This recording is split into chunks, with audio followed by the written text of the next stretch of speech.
Hi hello guys, இன்றைக்கி நம்ம இந்த வீடியோவில் எனக்கு கிடைச்ச 1 kg ரசமலாய் கேக் ஆர்டர் பற்றி தான் பார்க்க போகிறோம். இந்த கஸ்டமர் ஆல்மோஸ்ட் 5th டைம் நமக்கு ஆர்டர் கொடுத்துருக்காங்க.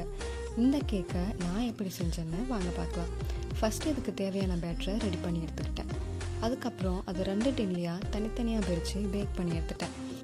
இப்போது நம்ம கேக் செய்ய தேவையான எல்லா திங்ஸும் அவங்கள சேர்த்து வைக்க சொல்லி ரெடியாக வெயிட் பண்ணிகிட்டு இருந்தாங்க. அதுக்கு ஃபஸ்ட்டு நம்ம ஸ்பஞ்சியாக ரெடி பண்ணி வச்சுருக்க கேக் ஸ்பாஞ்சை எடுத்து அதில் ரசமலாய் மில்கை நல்லா ஸ்ப்ரெட் பண்ணி விட்டுக்கிறேன். அதுக்கு மேலே ரசமலாயும் நட்ஸையும் மழைச்சாரல் மாதிரி நிறைய தூவி விட்டுக்கிறேன். சேம் 3 லேயர்ஸ்க்கும் இதையே திரும்ப ரிப்பீட் பண்ணிவிட்டு ஒரு வழியாக க்ரம் கோட்டிங் போட்டு ஃப்ரிட்ஜில் ரெஸ்ட் எடுக்க வச்சாச்சு. டெக்கரேஷன்ஸ்லாம் அவ்வளோ முக்கியம் இல்லைன்னு சொன்னதுனால ரொம்ப நாளாக நான் போடணும்னு நினச்சிருந்த டிசைனை இதில் கலையிறக்கணும்னு பிளான் பண்ணியாச்சு. ஸ்டார்டிங்கில் நான் 1 kg கேக் ஆர்டர்னு சொல்லியிருந்தேன்.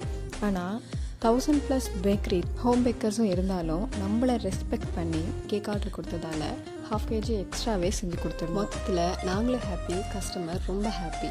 இதே மாதிரி இன்னொரு வீடியோவில் உங்களை மீட் பண்ணுறேன். பாய்.